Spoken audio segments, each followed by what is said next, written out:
Hello, this is Colin. And last time we were talking about the history of tea, we were in the Song dynasty when tea had uh, evolved from a beverage for nobility, for the court, and for intellectuals and artists and the learned classes, and becoming a much more popular tea across China for everybody.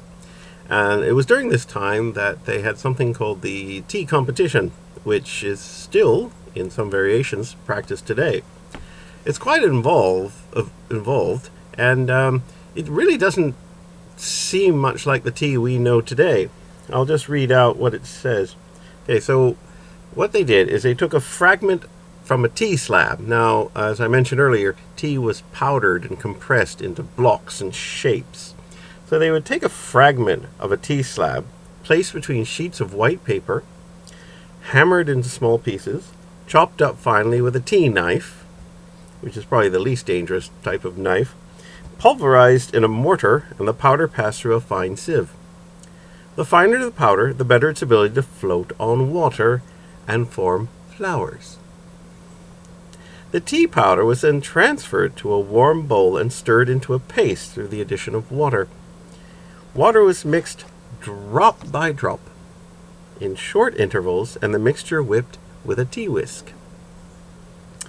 A carefully selected jury would examine the hue and evenness of the tea froth, which was supposed to be white. They would also measure the length of time the tea powder stuck to the sides of the bowl. The longer it stuck, the better the verdict.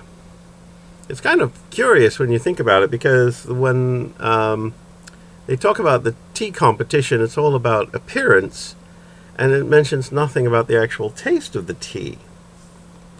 So, this today's tea that I'm drinking is green tea pear. You may recall earlier I had tried the green tea black, and I wasn't particularly happy with it, but I must say the green tea and pear go together much better. I think it's a much more suitable matching. Both are slightly sweet, but not overpowering, and it makes quite a nice cup of tea. So if you want pear in your tea, I suggest you go for the green and not the black. So, after the Song, along came the Mongols and sort of the Yuan, I think it was, dynasty, and which spelt the end, at least in most circles, of powdered tea. It was the Yuan that introduced the idea of the green tea leaf, and we'll be learning more about that another time. But for today, cheers.